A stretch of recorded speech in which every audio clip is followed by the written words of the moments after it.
Allow me to reintroduce myself.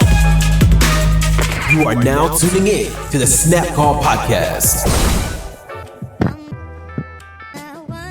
What's going on, guys? What's going on? Happy Saturday. This is the Snap Call Live from Orange City. I'm Xavier. I'm Ice. Hector. And we are here. A busy day today in the room. We're here for really the last two flights of the Almighty Stack. It's a $250 buy-in tournament taking place, a $100,000 guarantee, a $100K starting stack tournament. We're going to get into that tournament a little bit more here shortly, but the room is busy here in Orange City. What do we have? $500 high hands every 20 minutes as well.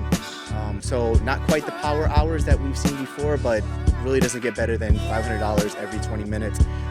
As you guys can see, the backdrop behind us, we got Great American Poker sign here, the Moneymaker sign over here. This area where we're streaming from continues to kind of add every single time we come, which is cool. The very first stream we had here didn't really have a ton, right? Just kind of had a table. And then they moved the table out. And now we got the final table here in place. This is actually going to be where the final table is going to be streamed for the Almighty Stack on Monday. But you know, we got like the rafters going, the lights. It's actually really cool. It's really cool to see how this room has progressed. We're out here every week, every 2 weeks or so. Ice has been out here more often because he's been actively playing a lot more than us. So it's just really cool to be out here. I don't know. Yeah, just seeing the development of Orange City as far as just the expansion, knocking down the wall, creating more space for more tables, and then where poker's going now is the streaming services, YouTube. So now we have the table, beautiful table here, lights, everything. They will be doing live streams from the final tables and also cash games as well too. So now Orange City and Daytona is gonna, kind of step up their game and try to compete with Hustler and all these other poker rooms that are streaming.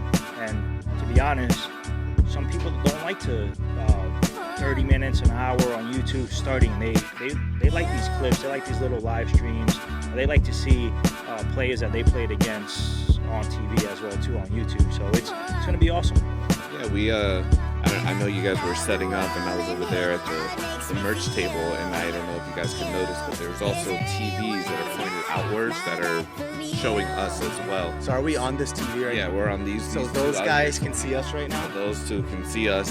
There's a camera? Yeah, there's no sound or anything like that for their end, but when they're streaming the final table, like people out there can be watching what's happening, the final table as it dwindles down and see all the action. So I just think it's another cool feature. Yeah.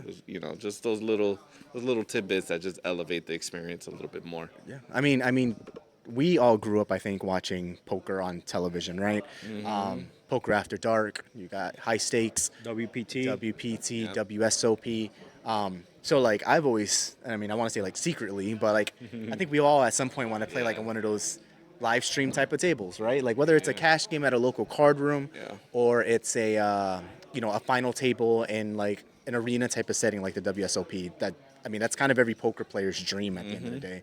And it's cool because when Orange City opened up years ago and we were here on that first day, this area didn't exist. It was just that room over here. And I know it's kind of hard to imagine it, but if you've been here, you know that it was limited to the amount of space they have. Now, if you played here often, it didn't feel limited, but now that they opened up this space, it's hard to imagine it only being the original area. But we'd have, in our wildest dreams, we would have never thought they would have had a live stream table and this much, visibility in social media and the content creation game. So we're just happy to be a part of it, be a part of that ride, doing what we do. We're sitting on the final table. This thing's lit up. It is very cool. And it just goes to show how much content creation within the poker world continues to blow up. I agree. Just the fact that they were like, hey, don't put too much pressure on these areas. This is what the RFIDs are going. I'm like, this is some very high tech poker. This is some Mike Postle stuff, if you wanna rig it, this is where you start. Yeah. But you got anything else, Dad? Yeah. So this is like kind of like you said, like we grew up like watching, especially me, like WPT, and it's just like just seeing the lights here. Just reminds me of that blue light on WPT. Like this is orange, obviously, but it's like, it's pretty cool. Just if we can get to play on one of these tables, which I'm gonna do my best with the connections I got here to get on maybe a 2-5 game or 1-3 deep stack, any type of game. Yeah. So, And for those of you that watch and you come to Orange City or you travel the state of Florida to play games, a final table isn't the only way you can play on this table. When Moneymaker comes, they like to do the streamed cash games with him, so they run a 2-5 type of game, some mixed PLO, no limit hold'em as well, and they like to stream those games. So you can get on the list probably weeks in advance to play with him, get an opportunity to say that you're playing with Moneymaker, be on a stream table. There's not many card rooms in North America that can say get on a list to play with a main event champion, so they do that here, and I think that's one thing that this room continues to do to separate themselves from other rooms as well. So. But let's kick it off. We talked about what's going on in the room right now. Let's talk about what's coming up, right? So November 29th, Friday, November 29th, which is coming up really quick. That is going to be Thanksgiving weekend, so Black Friday. It's our Black Friday Power Hours. Orange City and Daytona, they're going to be doing cash giveaways starting at 11 a.m., running all the way through midnight. $1,000 every 20 minutes until midnight, and then $200 every 20 minutes from midnight to 2 a.m. We've been in the rooms during the power hours. The room gets packed. And the great thing is you don't necessarily need to play in Orange City. You can play in Daytona because they share essentially who has the high hand. There's always tons of action, and there's even more action when the power hours are going on. yeah, especially on Black Friday, it's like perfect. You can, give your wife some money. They can go shop it up at the stores, and you can play here. $1,000 every 20 minutes, nonstop action. $200 after midnight. It's going to be packed. Yeah, I've played here 1 year on Black Friday. I was playing a 5-5, literally right there. I didn't get to play too long. Played extremely big, and if you're trying to hit the high hand, a 5-5 is probably not the type of table you want to be sitting at. But I was unaware of how big the high hands were going to be that day. But there was probably $15K sitting on that table. I'm probably sitting there nursing $600-700, and but people were limping in with craziness, calling small to mid-size range bets with nothing to potentially hit. Obviously, the way to go, you sit at a 1-2 with a blue moon and try to hit the high hand with old man coffee. But at the end of the day, that's the great thing, right? They spread a ton of different types of games here, and all of the tables are eligible for the high hands, which is nice. Yeah, man. I've actually never done a Black Friday. That'd be a cool experience to get away from the stores. I mean, now pretty much with Cyber Mondays and all that, everything's online, and that stores are a thing of the past for me anyway. I know some people like that rush, but that'd be interesting to come here for a Black Friday. Yeah. I mean, you said it. I mean, I don't go to the stores on Black Friday anymore, so this place is gonna be packed. Yeah. People do all their online shopping, and not even just that. Most people have Black Friday off. Mm-hmm. They tend to just take an extended day weekend. Yeah. So I do remember that day specifically. It was a busy room. That's why I was sitting at 5-5 because that would have been my choice. I would have sat at a 2-5 because I'm not rolled for 5-5. But it's a great room, well run. You definitely want to be out here for Black Friday. If you're off that day, come out.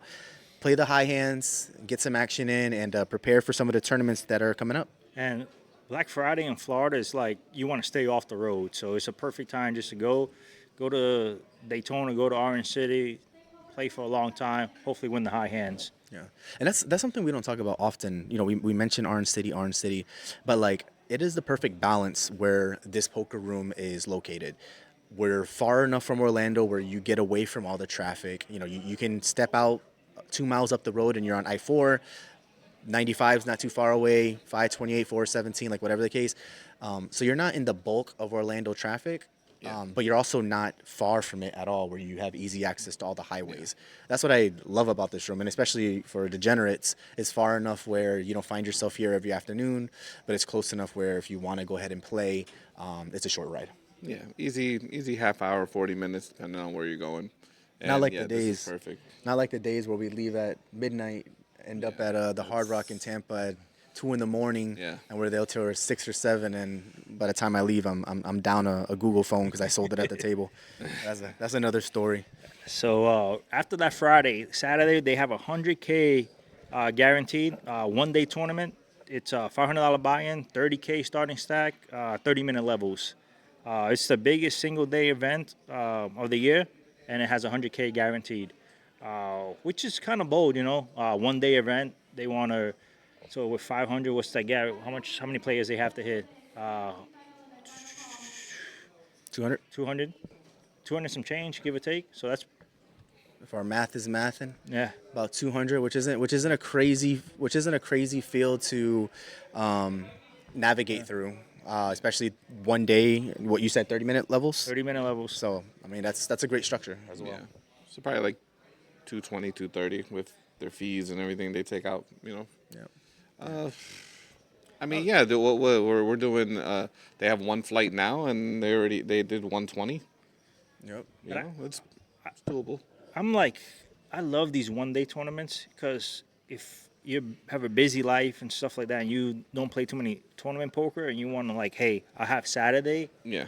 that I can, give 100% of the day to Saturday. You play this event because you know it's gonna finish that day. You don't have to worry about, hey, day 2 Sunday, then possible day 3 is Monday, and 100K guaranteed. You're looking at 25 to 30K for first place. It's a great payout. So Yeah. Definitely value. Yeah, no, you can't beat that. You can walk in. I would imagine the tournament will probably last 14, 16 hours or so. And you can walk out, turn your $500 buy-in into, I don't know, $25,000, $30,000. Yeah. 5-figure payday. That's not a bad way to end the year, if you ask me. Just pay off the credit card that your wife just racked up. yeah, for Black Friday, yeah. Oh yeah, Yeah. 1 day. I love 1 day events. I guess it's me just because I don't have too much time to commit 2 or 3 days. But 1 day events are perfect. Like, if you're running hot, you run hot that day. That's it. Like, You don't got to worry about coming back Yeah. for a day 2. And the nice thing is, like, you played Flight B. Yeah. was it? So you played Flight B of the Almighty Stack. And don't get me wrong, traditional tournaments, you do come back for a day 2. But the nice thing is, you would have had to come back 5 days later. Yeah. The nice thing is, if you're running hot for that day, typically you don't always run hot a second day. You can just ride that wave into a final table the same day, which is awesome. And just to reiterate, the Black Friday Power Hours is that Friday. That 100K 1 day is the very next day. That's the 30th. So you can go to Daytona 2 days in a row, play the Power Hours, win a high hand, and come the very next day and fire a couple bullets into the 100K guarantee. You're not going to find a 100K guarantee 1 day tournament very often, anywhere in the U.S., but especially within Central Florida and the state of Florida in general. So. that's a big risk too. I feel like they're gonna get it just because we see these rooms packed and. Black Friday draws a lot of people to the state of Florida, but it's still a risk for the poker room. So we're just glad as players that I doubt it, but they could be a possible overlay. So these rooms are taking the risk. Like, they're not just doing like little guarantees to like pocket everything. They, taking the risk, making big guarantees to draw the players. I remember when we went to Vegas one year and we played, I don't know if I think it was the year we played the 888 tournament. And we played the tournament at the Venetian, and there was a huge overlay going on. It was a $1 million guarantee tournament, and they were like 200K short when we ended up playing the Flight, and that's when we met Boski that time. Yeah. They ended up hitting it and getting close to it. I think they ended up hitting it like Twitter was going crazy, like overlay at Venetian. Yeah. People are literally going over there just to go play because just the value you get.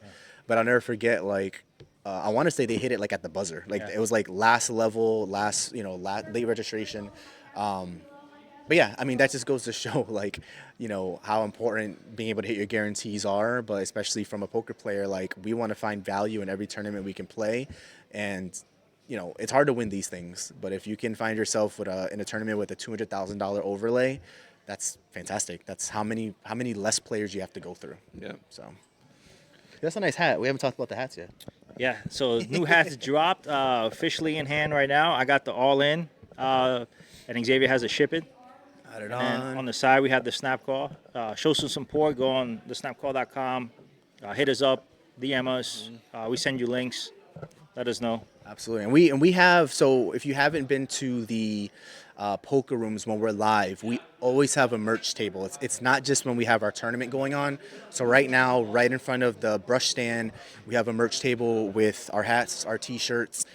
So if you want to support in person, which many of you guys do, you're more than happy to come on just a podcast day or on the day that we have a tournament itself. So more than happy to come any of those days. But we have these hats in stock.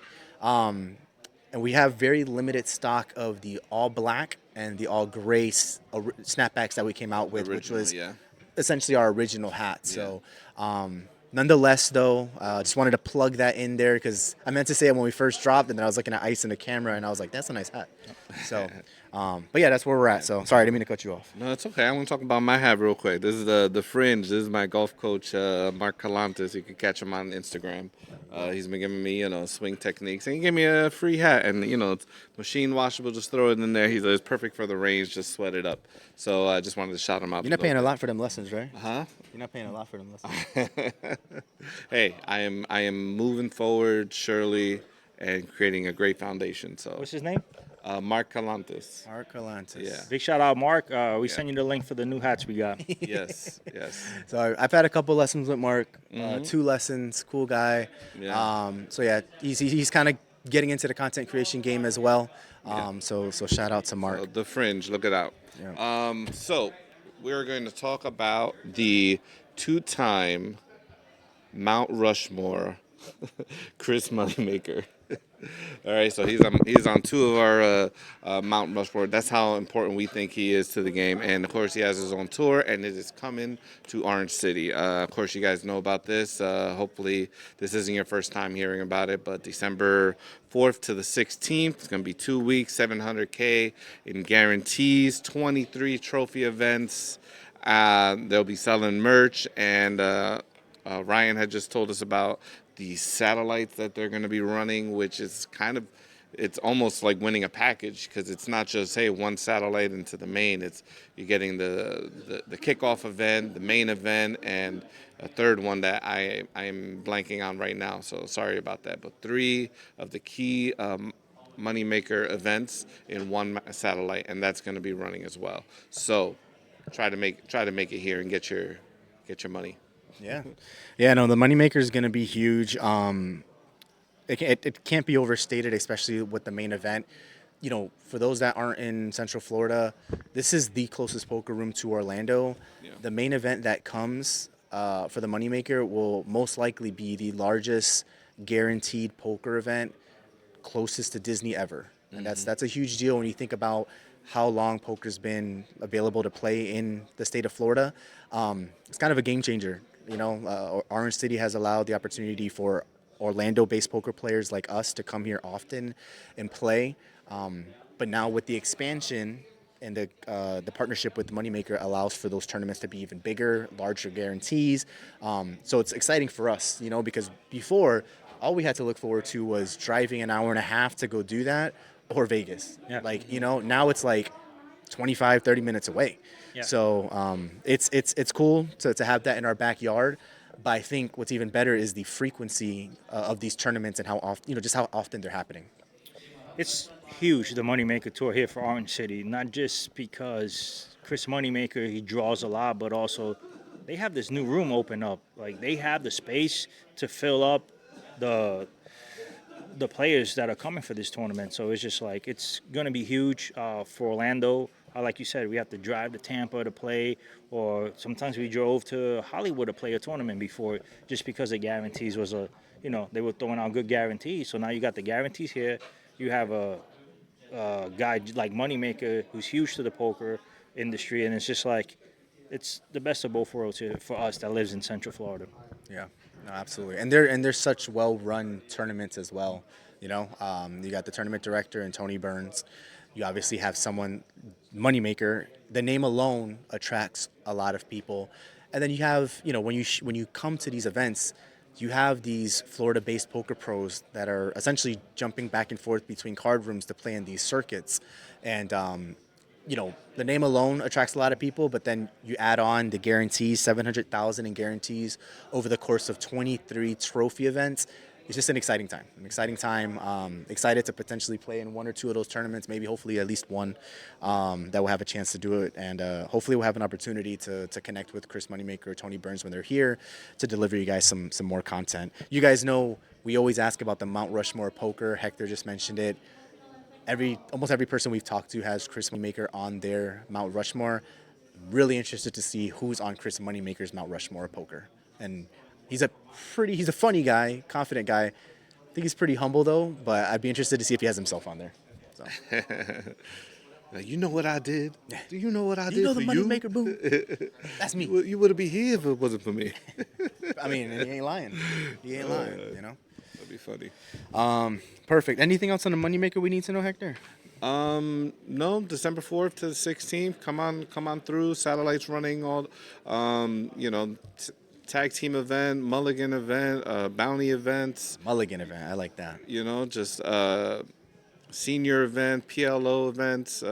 Big O. Like, there's anything you want is here. Yeah. Cash will be crazy. Like, just come. They got that first satellites at $350, and you win a ticket to the main.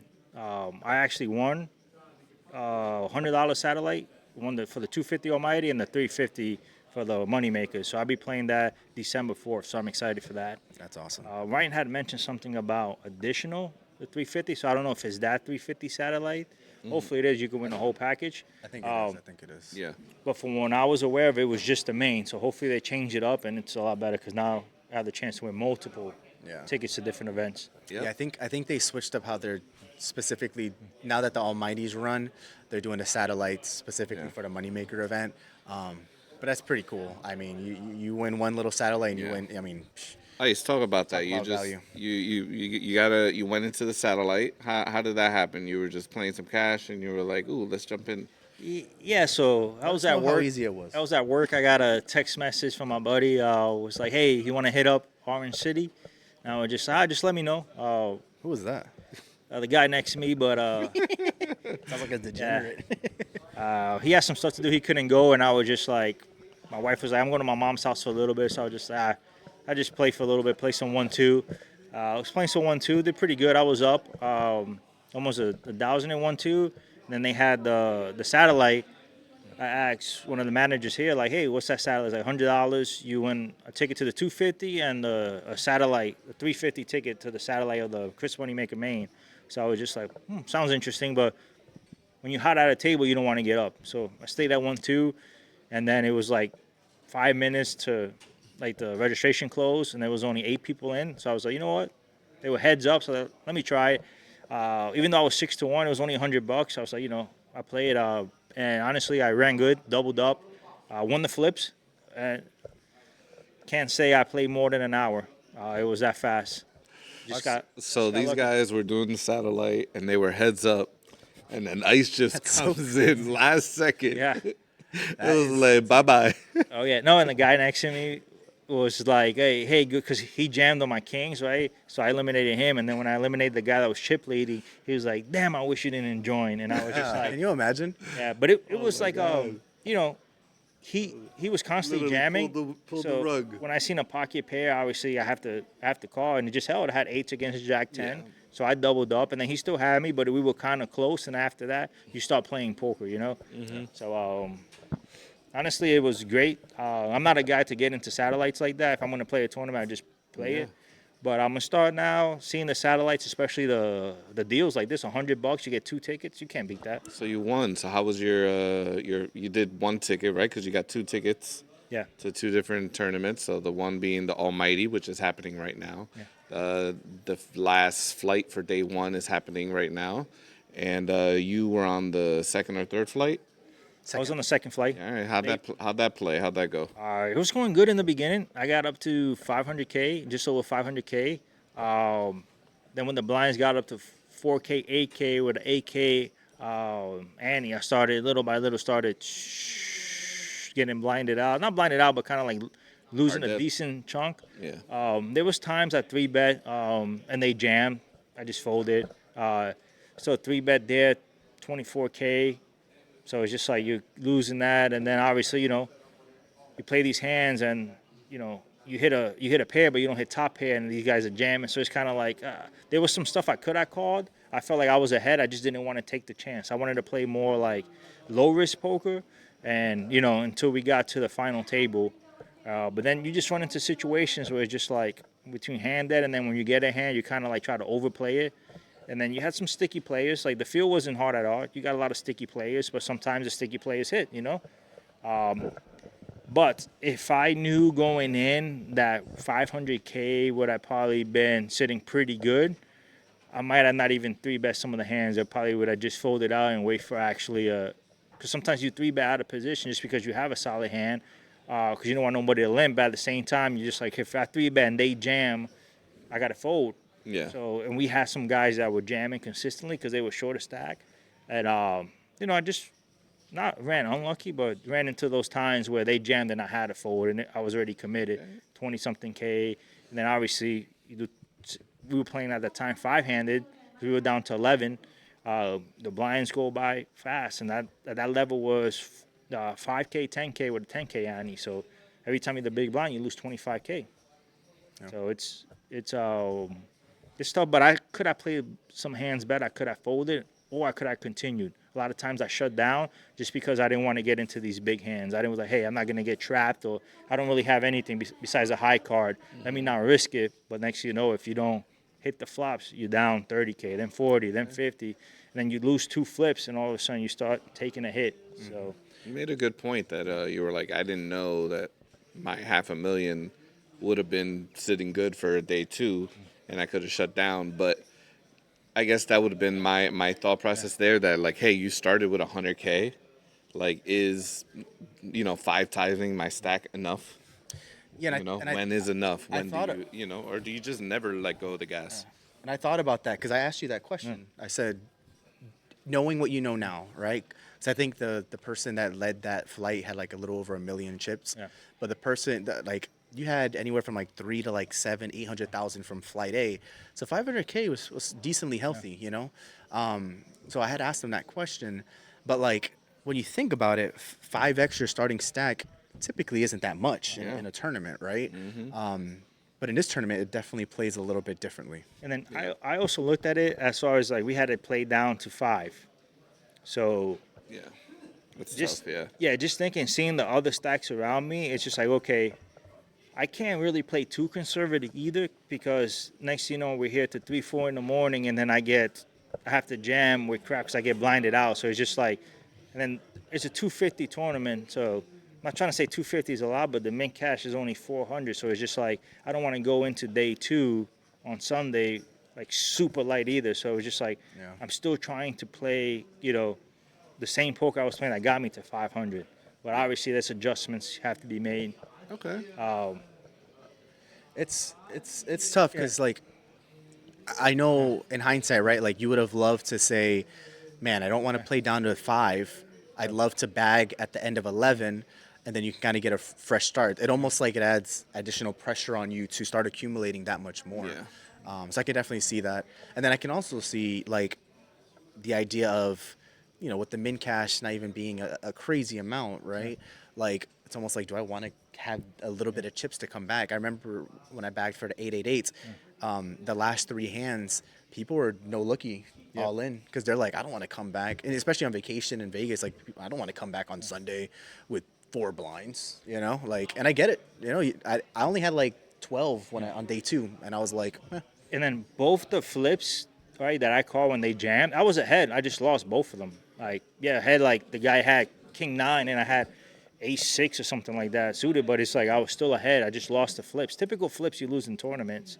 And I think I played good, especially when the guy that was chip leading the table after I busted, he's like, hey, man, you played good. You just got unlucky with those 2 flips. Yeah. But it's just like, hey, it is what it is. Like, and also, since I won the satellite too, I was just like, it's just time like to be aggressive. If I'm going to make day 2, let's try to, let's try to come with a little bit more rolling. chips. And honestly, playing down to 5, I thought I have to have more than 500K, just because you think about it, like, I can play all this and not call. Next thing you know, I'm down to 9 or 8 players, and it's just like everybody's even. So it's kind of like. Do you think? I agree. You're not folding into 5th place. Do you think there was opportunity to apply more pressure when you were building up a stack pretty quickly? Do you think there's those times where you're like, man, I should have 3-bet him and pushed him off, or yes, those types of situations? Yes, I was playing too conservative, and then I wasn't continuing. Like, there was times I would hit, like I would 3-bet, I would with the flop, I would bet, and then they would call, and then on the turn I would shut down just because like, hey, I'm already 50K into this. I don't want to keep applying pressure. And next thing you know, he actually has something. And then I start donking off my chips. So there was a couple of times I wish I could have continued. Obviously, I didn't know what the guy had, but he could have had me, or he was just trying to chase. So it's just like it's tough. But I felt like certain situations after I could have continued. Yeah. And then also there's times where it's just like you have maybe King Jack, right? And you kind of know this guy's like just like not bluffing, but like no, he doesn't have it. But it's just like, are you going to risk a decent amount of your stack to just prove that he doesn't have it? Even if it's like just with King High. So I ran into a lot of those situations where just like, I know I'm good and I have a lot of outs with these two overs, but just like, I know he doesn't have it. Just because the way they play, like they will check when they don't have it and they will bet when they have it. So all of a sudden like they checking and then it checks and then all of a sudden they betting. And it's just like, you know you didn't have it because you would have bet on the flop. So it's just like a lot of times it's like, man, I should have like re-raised just to see where I was at. But I was just like, you know what? Risk-free. Like, Yeah. I mean, when you think about it, you played for 7-8 hours. Opportunity, you're essentially free rolling on $100. You lost those two flips. If you hit those two flips, you're probably close to 1,000,000 chips. Yeah. For your only, thing you can go back and say that you would change, right, is to go back and say, I wish I played more aggressive. That's not a bad way. At least you can't go back and say, man, I really misplayed that hand type of thing. there was one hand I could have folded. I 3-bet. Guy calls, right? Flop was like ace, king, jack. I had king, queen, right? I check, he lead. He bets, right? I call. Turns another jack, right? I check, he bets, I call. And on the river, I check again. The river was, I think, like a 3, a useless card, right? He bets small, right? So I was just like, okay, he's enticing me to call. But I was like, if he has an ace or any type of ace, I think he would have re-raised or something like this pre-flop. So I just didn't put him on the ace. So I called, and he actually had a set of aces. So he had pocket aces. Yeah, so it's just like That's it? so I got trapped in that one. But it was just like I was calling down because I could have hit the 10 for the straight. So it was just like I was still like drawing for the nuts. But it's just like maybe I could have folded the river, but it was like such a small bet that it was like if he doesn't have it, like it's a decent big pot. So it wasn't like a big bet that, and I was still had a decent amount, but that cost me about 80K in chips. Yeah. So, but that's when I had 500. So it was just like, Yeah. Well, I mean, you're drawing to the nuts too, so it's like it's tough to not be like results oriented because let's say you hit the river there, then you're sitting there thinking like, oh, that sucked out, but I stayed in it and you won it. So it's like, it's tough. Probably could have got out of it earlier, but if you hit, at least you were drawing to the nuts. You weren't, sitting there with top pair. I was thinking of folding the turn, but it was just like I didn't put him on the ace. So once I don't put you on the ace on the turn, I'm not gonna put you on the ace on the river. Like unless you jam. If you jam, I'm like, okay, let me rethink the situation. How much is it for? Is it worth a certain amount of percentage of my stack? Yeah. But it was for a low percentage of stack. I was just like I thought I was good. Then he showed his set of aces. I was like, oof, he had a monster. So Yeah. But not a bad amount of play for $100 investment. I'm just happy I encouraged you to go. Yeah. No, I didn't even end up going.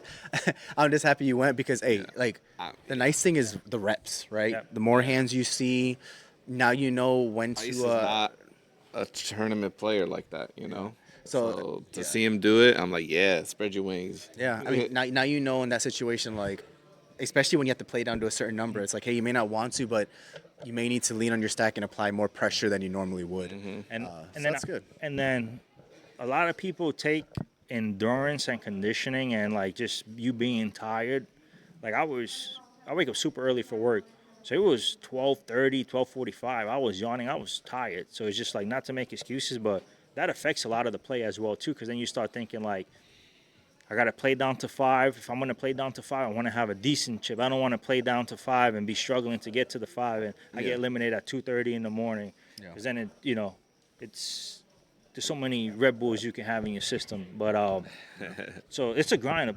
People that play tournaments, it's a grind. Just because I play 15 and a half levels. Yep. So, but I felt like what I ran decent in level 14 or 15 or not as bad, 5-handed, because those blinds come around quick. Then you start kind of not desperate, but you start kind of like I got to start making moves here because you're just like, I'm not going to get blinded out. You start thinking, like, I'm not going out that way. So it's just like you start thinking, then you start, not kind of like not believing players, but you say, okay, he's jam, I'm calling the situation. It's just like with that type of chips, you have to kind of like just ease up. And I think that's why I need more experience. Just kind of just like, hey, like, don't get desperate. Like, you still have 16, 17 bigs. Like, you're fine. Like, just relax. Even if he's BSing, it's just wait until you have a hand. But it's just like 5-handed, just keeps going. You know how it is. Yeah. These short stacks jam, everybody folds, and next you know, boom, the button goes. Boom, boom, boom, boom, boom. So you're going to be even more prepped for this 350 satellite that you got as well. When is that? I'm playing the December 4th flight. It's either 3rd or 4th. It's 6:10. So off of the Moneymaker. 6:10 starting. And that's into the Moneymaker main. I didn't have a choice. It was either day or night that same day. I'd rather play the Friday flight or something, but I'm excited to play that. Get a ticket to the main, hopefully. So that'll be That's nice. awesome. That will be nice. Another place where you're getting reps is our Ship It In Deep Stack tournament. So we just had our second one over in Daytona, and we're gonna go with the results here. So we had Roger from Port Orange. He took it down, beating 35 entries. We all got to play this one. So what are your thoughts? My thoughts is I'm tired of running like crap for the first 5 levels. No, I had just nothing exciting or monumental about my buy-in. I think I bought in, and I think I had maybe 18 bigs when I first came in. Second hand, I had pocket kings, raised pre, got 1 caller, checked the flop. I spiked the king, so I flopped the set, bet small on the turn, folds, and that's as exciting as my buy-in went. So and it sucks because I usually run pretty decent in our tournaments that we play, but these 2 Ship It In Deep Stacks have been tough. But we've played long enough where we know that happens. You go through cold spells, variants, and it is what it is. So I missed the first one, so I was super excited and just antsy to get in there and to show these guys how to take one down and like rep the snack wall. Like, yeah, we're gonna do it. I was out in level 2, bro. With like 15 minutes left. Level 2. It was early level 2. There's 20-minute levels. Early level 2. I ordered food. I had it right there. I was, eating my fries. I was like, this is gonna be a long night. We getting it in. And finally, I bring out my camera thing so I could record some hands and post it. Very first hand, I set it up. Very first hand, I get Ace King under the gun. Blinds are 200, 300. I got to see the whole thing. Yep. And I threw in 1,000 chip. But I didn't say raise. The rule is if you throw in 1 chip, it's a call, not a raise. So it went as a call and not a raise. Then the guy next to me, he raised to 800, got 5 callers at 800. And then I was just like, oh, man, they didn't count it as a raise. Let me bump it up. And I just threw 10K out there to get everybody out. Was that your first tournament you ever played? Before? No, it wasn't my favorite hobby stuff. But it's been a while since I played in a room. But everybody folded, and then the guy to the right of me, he was just like, I want that bounty chip. He was like, I want my free merch. So he's like, I'm all in. And I'm like, okay, let's go. And classic flip, Ace King, and he had 8s. And he won. Actually, it was a few times. Even in the final table, it was like Ace King versus 8s, and 8s held up. So it was just a night of 8s. But, I was out early. So now I have a baseline, right? Just past level 2, and I'm improving. I just recall when God, so bad. We were by the merch table after he busted, and he's like, yeah, babe, I'm out. These guys thought I was going to the bathroom or something. I mean, I was there to literally witness it right there. So and it's funny because I feel like there's a history of Hector with Ace King, and specifically me being able to watch you under bust. The gun. Or oh my God! It with was Ace like King. Perfect timing. I brought out the camera, I set it up. I'm pressing record. I'm like, oh snap, Ace King. This will be a good hand to record. Nope. Guy shoves on me. I'm like, well, I gotta go all in. Then you just see I just pop X up. come over my corner. What's happening? Yep. You still got chips? Yep. I was like, Yeah, perfect timing in the middle. Perfect timing. That's kind of typical Hector. He finds himself in those situations. Oh my God. Yeah. but- I mean that's for me my mistake that I feel that I had, that I was just no reason to, be that invested so early. Blinds are low. I could, instead of even popping it, or I would still three bet it, but not to 10K, maybe like 3K or something like that. I definitely could have gotten away with just stay away from the flips so early on. But I already put 10K in, and that was my mistake. And it is what it is. It's not like I had a bad hand, and it wasn't, Yeah. wasn't like pocket threes or something like that. It was a classic flip. So. What about you, Ice? I never got anything going. It was win small pots, lose small pots, kind of. Never got into a big hand. Then I got down to, what was it, level, when was the last registration? Level 8, 9, or 10 or something like that? End of level 8. So I think I got eliminated level 9 or 10. I had ace 10 in the button, in the big blind. Nobody three bets. I jammed for, I think it was 8,000 or some change. I think it was like 5 or 6 bigs or something like that at that time. I think it was 10, just under 10K, and then 4 callers, which is, if I'm gonna double up, might as well, flop the ace, and then everybody check, everybody checks it. And then the 10 hit on the river, which gave me 2 pair, but it also gave 2 people, the lady to the right and another guy, straight when they played. They had king jack, so I got eliminated there. Made it farther than all you guys, but didn't really get anything started. Yeah, It was just win a few, lose a few. The second time I think the biggest hand. You've been the longest lasting person. The biggest hand I won was great. against Luisito. He was betting aggressively. I didn't really believe him, but I flopped. I think I had ace 9. I flopped top pair. Yeah.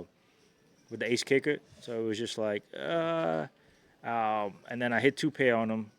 And that's probably the biggest hand I had was against him. Everything else was just like, I 3-bet, you get 2 callers, I continue, everybody folds, or I continue, and then somebody jams, and I have air, and it's just like, okay, whatever, fold. Never really got anything going. If that ace 10 hand would have held, it would have been a different story. Yeah. This is kind of a somewhat of a renaissance for Ice, because during the 5 tournaments that we all played leading up to this, I was consistently at the top. Hector was consistently at the top. And we were giving Ice crap because he was consistently not even making the money. Yeah. And then now I can't get anything going 2 tournaments in a row. Hector don't know how to play poker live anymore. And then I'm even getting charged extra when I get soda for some reason. Yeah. and then Ice, has been running deeper at least. So we still have one more tournament before the end of the year, December 1st. Mm-hmm. It's going to be on a Sunday, back in Daytona. It's going to be nice. Football is going to be kind of rolling right around that time. Redemption. Another $200 5K guarantee ship it in tournament that we'll be part of. So I'll be playing in this one. Hopefully Hector can make it in time, and he'll be playing it. If not, he'll tag in Ice. But nonetheless, there will still be 2 of us in the tournament, and we'll see who shows up, and maybe some more people. Some more people continue to jump in. Not happening this time. But the nice thing is,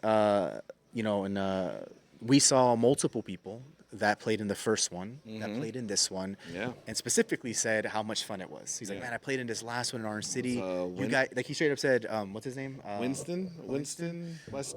Something like that. Nice guy. Yeah, he was runner up. He was runner up for the first one here, and then he final tabled. Yeah.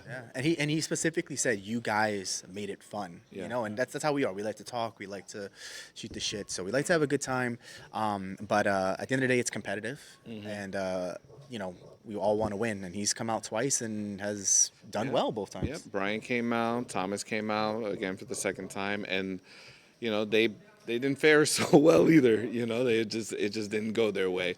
I think none of us made the final table, but watching the final table, it was a good final table. That dude that he ended up getting the straight flush. He just catapulted that to the win, and that was Roger from Portland. He ended up getting a straight flush, and he just never let go of his chips, and pretty much had half of the chips in play the rest of the tournament. Yeah. So back to the tournaments. I've been running bad, like house games and stuff like that. but I'm gonna take. I know you guys don't consider a win, but I won the satellite, so I take that with a lot There of you go. pride. Okay. I won the satellite, but just like the house games and stuff like that, like it's hard because like you get it in good, and then you just like lose it. It's just like, and then you see other people donking off chips to other players, and you're just like, that's what kind of happened to me at my table. The guy with the UCF hat with the Thug Life glasses, whatever, like the Yeah. he flopped quad kings, and two people jammed on him. Two people jammed on him. It's just like Must be nice. if the flop is king, right, and you're jamming on him, and it's just like Yeah, I was just like this is unbelievable. I that don't happen to me. get aces, I raise, and everybody folds. It's just like no, this is so it gets kind of frustrating. But Yeah. final table was good. Also, that guy Winston, he good attitude. In the first tournament at my table, he was kind of like a little bit too arrogant. So when he busted the first time, I'm the one that eliminated. I was like, oh yeah. Then he bought in back. And then he was a good guy. He was like. Then he made the final table. He finished second.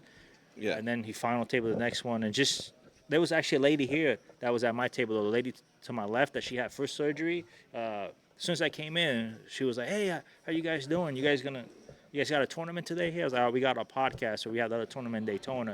And she said she's gonna be there. So That's awesome. And Winston she's- said he'll be here for the third one in Daytona as well. Yep. So it's that's kind of like what the goal has been, right? Like we've kind of built our online presence and community, Yeah. but playing at the local level has been like building a local community of sorts. And now it's like we got people stopping us in a poker room, and it's pretty cool. I mean, yeah. that's very cool. You know, just kind of the brand recognition, and then just from a personal standpoint, like just seeing how you're doing, like.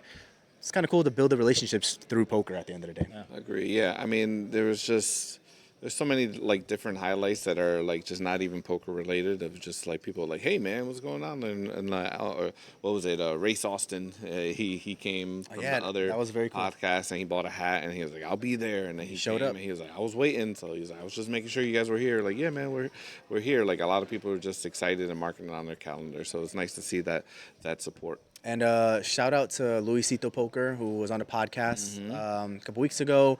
Really cool to talk about his story, his journey, his goals. And then Luisito was like, I'm going to jump in that tournament. He was running it up in cash, found a time to take a break, joined us in a tournament. He had a blast. We're just really excited that we had a chance to connect with him and look forward to collaborating with him further. So shout out for coming through and playing in that tournament. I mean, that's kind of what it's all about at the end of the day. and the ultimate goal is hopefully if we start getting more people to play, they can throw guarantees, 10K, 20K guarantees, so it's worth the Yeah. price of admission. So it's just like little by little, guys come out, support us, and you're gonna see the $200 tournament for 10K, 20K guarantee that we need it in this area. Yeah. Our goal at the end of the day now is, we'll continue to do these $200 5K tournaments, but ideally we'd like maybe every quarter to do a big snap one. call championship, ship it in championship, so it could get bumped to a 10K guarantee. I mean, if you look at our first tournament, it was a 5K, and we got over 8K in the prize pool. Not far from reaching that goal. And as we continue to work with the rooms and schedule these as strategically as possible, hopefully you'll see a snap call, ship it in deep stack championship, a trophy event, in the near future. Yeah, we just want to give you guys a good product and give you something that you're, excited for. And the feedback that we've been getting has been all positive. And yeah, we'll just keep moving forward and keep trying to build up. So thank you. Absolutely. So switching gears, talking about another Man, I need a Red Bull. I need something for my throat. My throat's so dry. another Mount Rushmore guy, Phil Hellmuth. What is up with all the hate on Phil Hellmuth? I don't know. Tell us. Well, we got Bryn Kenny, talking this about Phil Hellmuth. All-time leader in career earnings, Bryn Kenny. Yeah, Put some and- respect on his name. Put some respect on Phil Hellmuth. Oh no, with I'm with 17 you. bracelets. I'm with you. Hey, she was in our first ship it in deep Yes, stack. she was. And Jungle Man coming to his defense. And the main reason I put this on here to talk about it was what Ice had sent us a video not too long ago. This week of Maurice Hawkins. Same thing, talking down about Phil Hellmuth's game. So I'm just, I know we have him as our Mount Rushmore, so we have some respect for his game. But what do you think where the hate is coming from? I don't know. That's a great question. I didn't get a chance to catch wind of Bryn Kenny's comments, but I did catch wind of Maurice Hawkins' comments. And, you know, Maurice is an interesting character, right? He's not one to shy away from his comments, so you got to give him that. 100% speaks from what he thinks. Yeah. Maurice is very accomplished in his own right, right? Got a plenty of WSOP circuit rings, very respected when it comes to his poker skill in the poker world, right? Yeah. Obviously, the comments was a little bit drawn back from the comments because it's one of those like real recognized real situations, right? Like I get it. You're gonna be like I'm so confident that I can sit with a whole bunch of main event players and feel like I have a chance. That's just me. Yeah. Maybe I don't, but that's just me. So I was a little thrown off that he was so critical and judgmental about Phil Hellmuth's Yeah. game. He basically said he sucked. Yeah. So very thrown off by that. At the end of the day, obviously the comments probably are kind of out of pocket. He has the record for the most WSOP bracelets. I know we've talked about this plenty of times, but I just look 2 years ago when he won a bracelet for a turbo event. You know, he still played. It was a $10,000 turbo event that he ended up shipping at like 3-4 in the morning. Yeah. You know, not one camera was on him. I think the only camera was like a cell phone. Yeah. So he wasn't in like an arena, and he took it down against everyday Joe Schmoes too. So Phil Hellmuth's got the longevity. I thought it was kind of weird that he held that against him, but until someone dethrones him. So that's Jungle Man. I think Jungle Man's defense on him was that, like, yo, Phil Hellmuth has been doing this since he was a teenager. No solvers, no guidelines, no books, no nothing. Just him and his feels. You know what I mean? And he is top of the WSOP bracelets for a reason by a large margin. So yeah, he's the best at, let's say he's the best at WSOP tournaments, and that's it, and you don't want to consider him to go because he's not great at high stakes or cash or anything like that. But again, he was doing this in the era of analog, of just feels and all that, and you have all these tools. It's kind of like Mike Tyson against Jake Paul. You know what I mean? Like, hey, you were great back then, and I'm like, yeah, but you understand how much harder it was back then. And the things that you had to endure. So I was like, you got to give him respect for that, and stop trying to compare him to, the brainiacs of now, the GTO players of now. And but I want to get Ice's opinion on this because I know he loves Patrick Antonius as his Mount Rushmore. So do you think being good at high stakes makes you a better player than being the best tournament player? To answer that question, before I get into Bryn Kenny and Maurice Hawkins' comments, it does not make you the best player. It just makes you the most road player as far as like you have the bankroll. And some players, when you get to a certain stakes, a lot of players are borrowing from other players, selling a lot of action as well too. So the key to make a great player is longevity, and Phil Hellmuth has that longevity. You never hear Phil Hellmuth like, hey, he sells a lot of his action. He sells like, he's loaning people money, or he's getting loans to pay off, or stuff for paying back backers and stuff like that. That's a whole different story too. But it's just like, it doesn't make you the best player, but you're kind of playing at that, because not necessarily like the elite of the elite. Like just because you get in $1 million buy-in, that doesn't mean the players are great there. You might have 2 or 3 pros, but the other players are business owners, billionaires, multimillionaires. Like they just have the money to play in the games. That doesn't necessarily mean they're the best games, because they would even tell you too. Like Patrick Antonius plays high stakes, but it's just like he can tell you when he's in a bad game. Like, hey, this game is bad. Too many pros. I'm not making no money. And then there's other games where just like you just have filthy rich guys that just throw away money, and you have to take advantage. Yeah. And also with high stakes, you gotta control the swings. But yeah, to answer the question, it doesn't make you the best player just because you play the best at the super high stakes, because it's a less field as well too. The Bryn Kenny comments, he said Phil Hellmuth's not in the high stakes, like pretty much like circuit. Like he has nothing to do with the high stakes circuits. So obviously, I don't know if you guys saw it, but Phil came out with a comment. It's just like, he doesn't do these high stakes, or he doesn't play too much high stakes cards because he wants to go home. He wants to have money. Like, he doesn't want to be worrying about, like, hey, I lost $1 million, or hey, I lost $250,000. He's like, I'm comfortable where I'm at financially. I don't owe nobody nothing. Like, I can consistently play tournaments and not have to worry about taking a big hit to the bankroll. And it's just like, it's hard not to respect the guy that says that. Like, hey, he doesn't want to play, he doesn't have to play. I don't owe nobody nothing. That's But a if- big comment. If I think if Phil Hellmuth get into these high stakes circuits, he's gonna run deep. He's a great player. Nothing taken away. Brent Craney's a beast. Like, to be number one all times in tournament earnings, and he crushes it on high stakes poker as well too.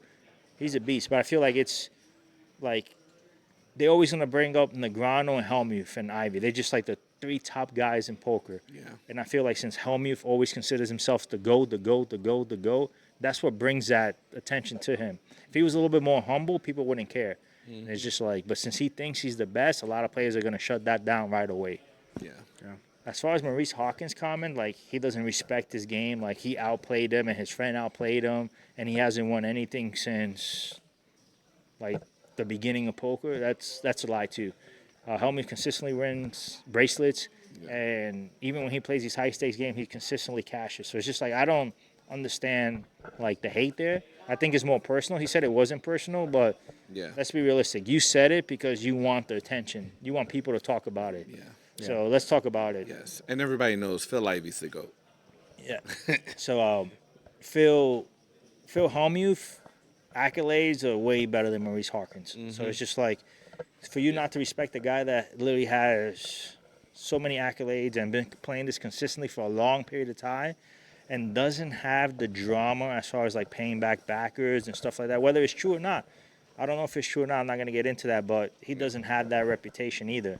The only thing is, Phil Hellmuth is arrogant. He thinks he's the best, and I think that draws a lot of negative feedback from other players that they give out publicly. But when he made the comment saying that, oh, he was playing with Phil Hellmuth, he was cool, and then when he went to say hi, Phil Hellmuth pretended like he didn't know him. So you said it wasn't personal, but then by that comment, it's personal. So that's more of a personal issue, and I think Maurice just said it because he doesn't like Hellmuth because of that. But you can't say you don't respect the guy's game.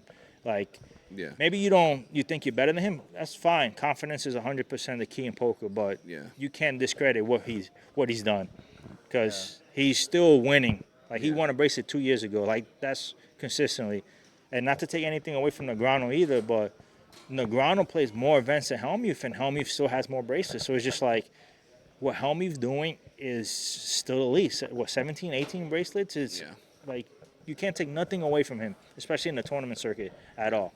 Yeah, no, it's tough. And the only thing I wanted to add was it's very much personal with Murray. So if you're gonna bring up a story about how, he'll acknowledge you when people are around, but when no one's around, like, it's personal. Yeah. It's personal. Speaking of Negreanu, I don't know if y'all see his Twitter these days. He is like full-blown conspiracy theorist. I am so over Negreanu. No. It's beyond birds at this point. I won't get into like anything specific from like a politics standpoint, but he's gone off the rails in my opinion. A lot of people are disappointed in him, me being one of them. That one bracelet went to his head. Yeah, and he just launched the new podcast with his wife, which is in a poker podcast. So kind of cool. It's just a little new venture and stuff. But are you guys watching it? I watched a little bit. Okay. I watched a little bit. Is that something on your rotation, or is that you don't care? Okay. No. I was thinking the same thing because it's just like, I love his vlogs and stuff like that. I can put that in the rotation, but I don't think I'm going to put him and his wife talking. Yeah. And it has nothing to do with, it's just, I look at Negreanu for poker. I don't look at him for anything else. So. Yeah. No, when you have a limited time to watch certain things, you want to watch things you enjoy, and I will always make time for Negreanu's vlogs, his poker vlogs, his daily poker vlogs in Vegas during the WSOP. But I'll be honest, like, even over the past couple of years, they've been tougher and tougher to watch because he'll incorporate less things that have less to do about poker and less hand breakdowns, and that's what I want to see.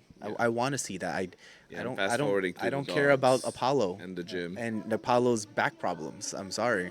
I love the dogs, but it's not for me. When you have a limited time to do things, I want to see Negreanu talking about poker, talking strategy, and I like this new Especially house, when it's though. every day. It's hard to keep up. Yeah, it is. It's hard to keep up.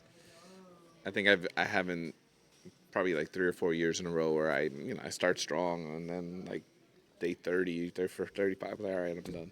I My just can't do it. my favorite piece of poker content, and I remember I tagged them, I commented, and even Berkey responded, Yep. was The Solve for Why results may vary, solve Yeah. for wise little shorts. mockumentary thing. Yeah, That was awesome. amazing because it was like equal parts poker, equal parts office humor, Mm-hmm. and then him and Chin, and they're just so good at like just that dry humor. Yeah. I would absolutely love for them to bring that back because that was I thought that was really good for content creation with poker, but making it funny. You don't see that. The only person I see make it funny is Seth, Sethy Poker, and Greg Goes All In. Yeah. Like no one else really does the funny stuff. Yeah. So.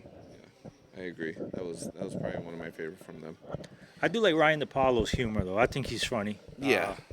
There's some stuff he says a lot of people don't like, but he's funny. I like his vlogs a lot. So, real quick, before we switch it up, Ice grabbed something that we were just talking about, the Almighty stack. You want to show everybody? Dang. Bro, that is huge. That is a big. That reminds me of like T-Pain, that big ass chain.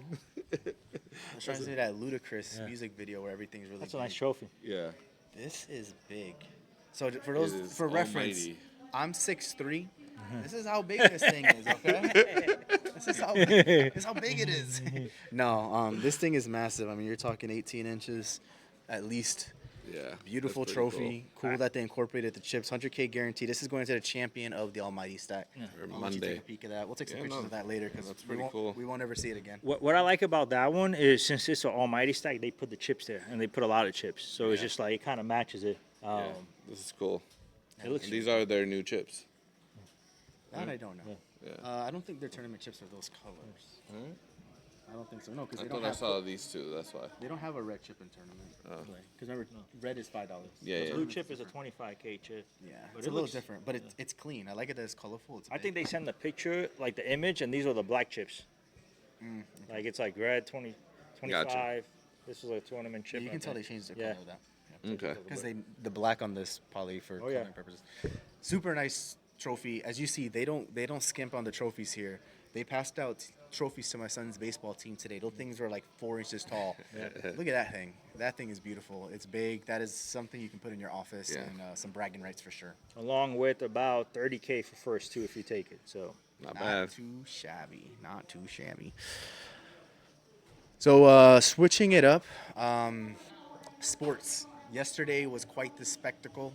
We had Sports adjacent. probably the biggest, event outside of, the four major sports in a long time. And, that says a lot when you have a lot of big UFC fights every other month, every month. But Mike Tyson, Jake Paul, for all the issues Netflix had, it was streamed on Netflix. Initial thoughts, did it go how you thought it was going to go? And did you enjoy the fight? So I fell asleep midway through the Amanda Serrano fight. How you fall asleep during that one? That was the fight of the night. The stream was kept okay. freezing. was It was Yeah, I can it see was that. tough. I can see that. And then honestly, I told my wife and my son yesterday, like, if Mike Tyson is not attacking, it's set up just because that's all he's known to do. And then I rewatched it, I saw it, and it's just like he looks bad. Like he looks, I don't. He's like, old. No disrespect to Mike Tyson, because he's my favorite boxer, but it's like, for me, you just took the 20 million, great for you. Like, and at 58, you're in shape and you can still do it. That's fine. But it's just like, I thought it was rigged. A lot of people like, no. But it's just like, yeah, like I kind of wanted, if Tyson won, to go out swinging. Like, hey, like I'm gonna knock you out, whether I win or not. And then Jake Paul, like you have the chance to knock him out. Like sometimes you got to put these older guys in their place. Like, hey, you're 58, like. I know you have a lot of respect, but it's like you get in the ring, like it's time to put you guys in your place. Like just because as fans, we want to see that, Yeah. 40 million and 20 million, they took home the money, so it's just like they smart. They did what they had to do. We watched it, because it's entertaining. So like it's entertainment. So you're just like, hey, I'm gonna watch it. It's entertainment. But at the end of the day, like, just like his legs and everything, it's just like. That's Like, exactly what it come on, is. man. They're Like- both Paul brothers are in the WWE of sports entertainment. Yep. This was a very there's a guy Jake Paul's a YouTuber. This was just a very long YouTube video. Yep. But everything in the undercard is real boxing. You know what I mean? I wouldn't Like, consider that first fight real boxing. I didn't see the first one. Sorry. You didn't I see? Saw, I saw like probably like the two, Where- 3. I think it was Is that the guy that humped the other guy? yeah, Oh, Goya I wasn't- from I saw India. I wasn't really paying attention to that one. Hump Nunez. I wasn't really Corner, right? paying Took him to the attention. corner. Yeah, everybody needs to, but I feel like they're putting real boxers in there, and those are potentials for good fights, and they get a big stage. So I get why they put you know. Nunez in because he has 150 million followers, Yeah. like on all social media platforms, Mhm. and he's like an actor in Brazil. He's a Yeah. comedian. He does everything, but it's just like he didn't, like he looked so slow. His hands were so slow, like pillow hands too. Like he was hitting and wasn't even doing anything. yeah, that left hand was just slapping So it's away. just like, and then Goya is a professional like boxer from India, and he was fatigued like in the third round. Like Roy Jones was just like, he's tired. Like he has good like potential, but how do you get tired like in your And professional boxer? I love Rosie Perez, but why was she commentating? Yo, when I turned it on, just because she's friends with Mike Tyson. When He's like, I- yo, give Rosie a job. I turned it on late because I had no interest in the fight. I had no interest. It's a spectacle. Yeah. Like you said yourself, these dudes are YouTube guys. Everything is scripted from start to finish. Mm-hmm. They collected a check. If he wanted to box Tyson and knock him out by after the third round, he could have. Yep. He could have. Tyson didn't know what was going on. Yeah. But I turned it on late because Thomas is like, this stream sucks. And I'm like, what is everyone talking about? Yeah. And I put it on. And I saw Rosie Perez by the ring, and I was like, "What in the What white is man happening? can't jump is happening here?" It was bad. It was crazy. I watched. I'm not gonna lie. When I watched the fight, I muted the fight because I couldn't stand the commentary or anything. Yeah. But it was just a spectacle at the end of the day. I think it's cool to be able to say we saw Tyson fight again, yada yada. But that wasn't a real fight, Yeah. and it shouldn't have counted against his record. It should have been an exhibition. Yeah. It was a payday. Impressive. Y'all Yeah. sold out AT&T Stadium, like Yeah. massive. But it's very misleading to call that a real boxing fight. Part of me felt like Don King would have never done this to him. Like he would have just let him be. Like just 58 years old, go live your life, man. Why do I have to make you take punches to give you a payday? Just go do another Hangover movie, bro. So it was funny because Pity the fool. when the stream was like freezing and pausing a lot, I went on Twitter and it was just like Netflix right now, and it had like the AOL like broadband like startup whatever. I was just lying. I was just like, Did you see Tyson's cheeks? Oh my God. Did you see his cheeks? So oh no. So disrespectful. man. We'll do a live No. reaction right now. I seen it with the jeans. Yeah. Yeah, No. Nope. Right here. Nope. Straight. Here, live Old reaction. Man, right? old man cheeks.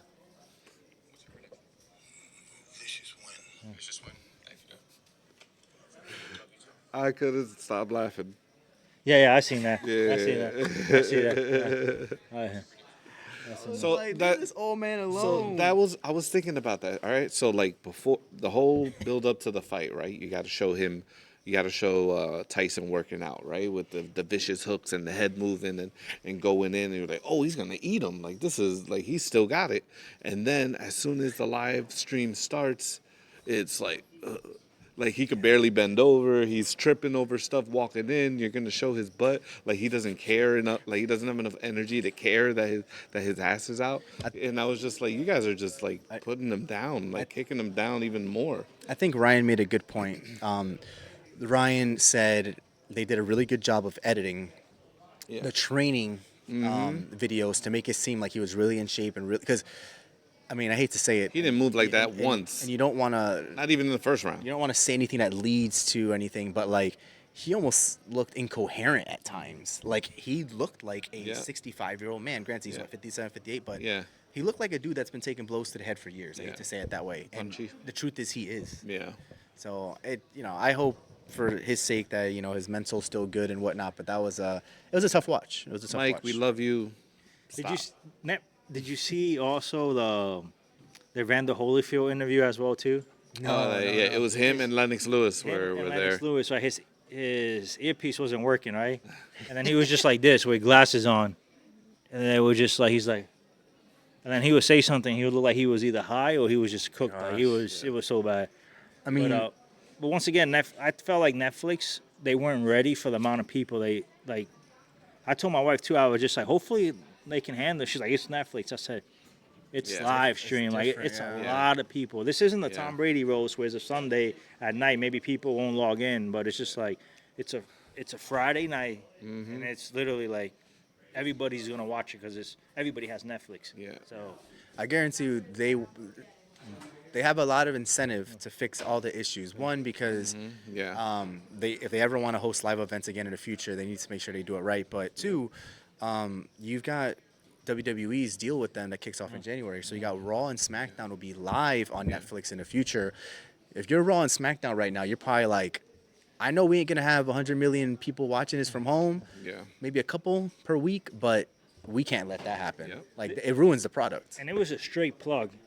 They had the Squid Game season 2. They had the Squid Game characters out. Yeah. They had Cobra Kai. They had it like it was just All in the crowd, Yeah, yeah. it was All just in a the crowd. plug for all the Netflix shows, which is great. Like No. Yeah, they know what they're doing. As long as there's no paywall in the future, like, hey, you got your Netflix, yeah, bro. Netflix subscription, and then it's like, oh, you want to watch the next Jake Paul fight? Pay $10 for it, and I'm like, oh, man, here we go. You know the price Here we is going to go. go up, so it's going to be like, hey, now the Netflix prescription is $50 a month, and it includes WWE Live and fights or whatever. You know it's going to go up, especially like if they know they get 100 million. There's like, hey, we can increase it even $5-10. No, that's called cable. Yeah. It's getting to the point where cable sounds good again. Yeah. Because it's between Hulu, Netflix, HBO, you got Peacock. Like, you're like forced to get all of them, and they're all add up to cable at this Yeah. point. Yep. And not just that, then you also have like a NFL package that you got to buy, NBA, Everybody got a MLB. So it's just like, it's adding up. But honestly, it was a great concept. They still AT&T, but Netflix got to do a better job with the stream. Like, Yeah. it's pretty bad. It made me fall asleep just waiting for it to load. Agreed. So it's just like, I mean, I don't know if I'll watch another Jake Paul fight. so You know, just Jake- depends who he fights. If it's, I say it every time, but then I end up watching them. I'll tell you Yeah. something about Jake Paul. I go in knowing it's I didn't watch his last It's not two. real. Jake Paul does a lot for Central Florida as well too. Yeah. My son boxes, so they have their most valuable promotions always Careful, they might at call him out. the Caribbean Royale in Orlando. So like he brings a lot of money to Central Florida. Yeah. He actually trains when he's here. He trains at my son's gym. They don't put it on social media or anything because it's like just a Yeah. closed gym for him. And then he spars with a lot of boxers in my son's gym. So he does a lot for this area. So I will watch his fights. Then also, I know they moved to Puerto Rico for tax purposes, but he's building gyms in Puerto Rico too. And as a Puerto Rican, if he keeps doing that, not just building a gym where he trains, but other little towns in Puerto Rico, that'd be great. Just because you're growing the sport and you're doing it in the island that we're all Puerto Rican. So it's like, Yep. I will continue to watch him if he does that. Obviously, you can't take him super serious as a pro just because he has to fight pro guys. And Yeah. he's the problem child. So, like, he takes that, like, he runs with the villain role. Yeah. So, I respect that he didn't put down Tyson. Obviously, we know he could have, and he was like, I respect this guy. I can't just destroy him like that. And he took it easy. So I respect that part of him. As a spectator, it's very boring to watch, but nobody wanted to see. what I do like I don't about want to see Tyson get knocked down. I want to see Tyson go after him. So once it was obvious he couldn't do that, don't get hurt, Mike. what I do like about it is that he puts basketball players in their place. He puts these MMA fighters that aren't strikers in their place. Like, Yeah. hey, this is boxing. It's a different animal. Yeah. And they're like, no, we can beat you. Like, he took Nate Robinson, and Nate Robinson hasn't been the same. He took Ben Askren, not Tyron Woodley, destroys him, I embarrasses think him. he's talented enough. He can go against. Can he beat a Canelo? No, but could he fight But it's- a decent 5-0 person? Probably. But a it's- top 10 person? Probably. It's you kind know? of showing these other sports, hey, boxing is boxing. Stay in your lane, and because you can come to our lane, and Jake Yeah. Paul puts him in their place. That's kind of like Anthony Edwards said he can play football. Yeah. It's just but boxing's a little bit different from MMA. So I feel like Jake Paul's like, hey, MMA guys, you guys want to come over? Okay, I show you. Yeah. And it's just that's why boxers don't go to MMA. They know, I'm not gonna go over there. I get leg kicked. and get submitted, put me in a headlock, and I'm choked out. Like, they don't do it. So I feel like MMA, basketball players, all these other athletes, like, they want to become boxers. Just like, it's not just because you're tough on the street, that doesn't mean you can box. Yeah. Yeah, I can appreciate that. The one thing that I do like that he does is he not that I consider this 100% like legitimate boxing, but he at least keeps boxing relevant. Let's be real. The sport of boxing, the last decade has not been how it is. We grew up watching Tito Trinidad fighting, Cotto fighting. Like, those are real fights, and they happen more consistently. So the sport of boxing, this helps the sport of boxing. Yes, it's driven by money. Yeah. So I appreciate that. The whole like Nate Robinson and him not. Yes, you stepped into my sport. Yeah. I held my own. I did what I said I was going to do. So I can understand that. My only issue is like, yes, Jake Paul, I mean, he is a boxer at this point. He trains like a boxer. He is a true boxer. Yeah. Nate Robinson wasn't training like Jake Paul has been training for years to go in there and put up a fight. So I think we knew that was going to happen. But he put his money where his mouth is at the end of the day. So I'm not going to say anything about that. But the one thing I can appreciate is at least we're getting boxing out of it, which is something that, a couple times a year growing up, I remember watching on a Saturday night. One of the few times my parents would let me stay up past midnight and watch really good boxing fights. So I give him credit for that. And another thing, Jake Paul has been paying Amanda Serrano and paying the women's in the undercard great money from what they were used to getting. Yep. So that's a big shout out to him because a lot of females had to work jobs and just had to like quit just because the money wasn't there. So like Amanda Serrano even said it, like, Paul gave me my first $1 million. So like she's $1 million due to Jake Paul's promotion. And then like he's also paid the undercard guys as well too, more than what they were getting. They were on the Oscar De La Hoya card. So it's just like and then he has this beef with Dana White too, like, hey, MMA guys, like, you guys are on the contract, you guys always complain about your pay, but look, I can do whatever I want type. So it's just like kind of showing them like this different, you can take different routes. You don't have to be under these guys that control you.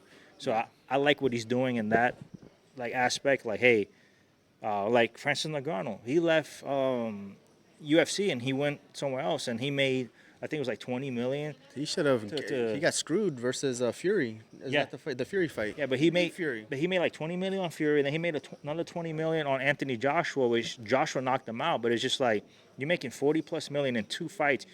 You and I made that in 10 years at UFC. So it's just like they can go, like they're not stuck. And Jake Paul keeps telling him like, hey, you guys are underpaid. Same thing with De La Hoya. He's like, De La Hoya and all these other boxing promotions, they pay the top guy, but the rest of the guys are not getting no cuts. So it's just like he's distributing the money more.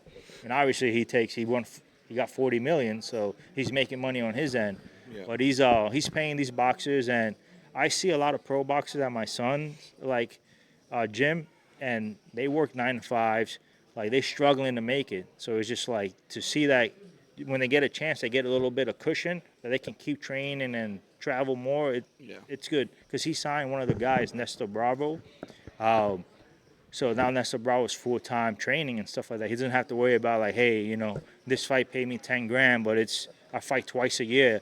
So you get $10,000, it's $20K a year. What are you going to pay with $20K a year? Nothing, You still got to pay your gym. You got to pay your trainers. So it's just like, you can sign to these companies like Jake Paul and they pay him more. Like, it helps out these guys because honestly, there's kids going into being men. So it's just like, it's good what he's doing for the sport. Agreed. I don't consider him a boxer yet until he fights pro guys, but I like what he's doing for boxing. Yeah. Okay. Boxing and Jason. Boxers don't like him because they're just like, hey, you're undervaluing our sport. Like, you're throwing out junk performances. That and the fact that he's making so much more than them.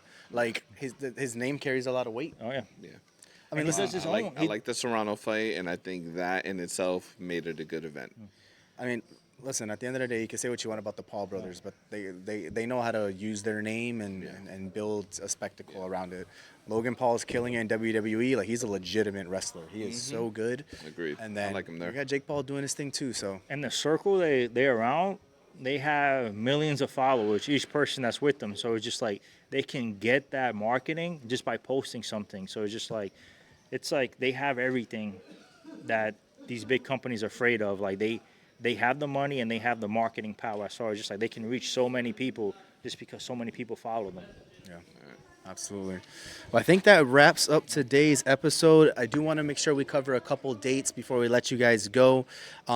Again, right now, taking place, late registration still open. You can jump into the Almighty Stack 100K guarantee tournament. Day For that 2. trophy. Day 2 is tomorrow, and then day 3, the final table will be live streamed on YouTube. Next week, or not next week, but the week after, we have the Black Friday Power Hours between Orange City and Daytona, and then the following Saturday, we have the $100,000 guaranteed one-day tournament, and then the tournament to end this the year with a bang. The Moneymaker tours come in December 4th to 16th, $700,000 in guarantees. Many events, many different price points, but most importantly, there's 23 of them, and each one of them is going to come with a nice, pretty trophy. Outside of that, the Snap Call, our last tournament of the year, is going to be taking place on December the 1st. It is going to be a noon, 12:10 kickoff, give or take. So get here, buy in, grab a beer, get ready to play some poker, get ready to watch NFL football. kickoff at 1 p.m. And we'll go from there. End it with a plug in our hats one last time. Yes. The Ship It In Snap Call hat and Get then it online. the All In Snap Call hat are available. Yeah, online, social media. You can find us through Orange City's website, Daytona. You can find us on Instagram, Facebook, YouTube. You can come visit us when we're here on site, and we'll chop it up with you as well. Or you could come into the Ship It In and try to take one of us down, and get a chance at some free merch as well. Yep. So And we'll be here. A lot of ways. And if you plan on coming tonight, probably be here for another hour or so. Our merch table is still set up. More than happy to swing by, grab a t-shirt, grab some hats. We will be here. All types of payments are accepted. Other than that, we will let you guys go. We'll see you guys in a couple weeks. The next stream will be live from Daytona to kick off our 3rd Ship It In Deep Stack. Catch you guys then.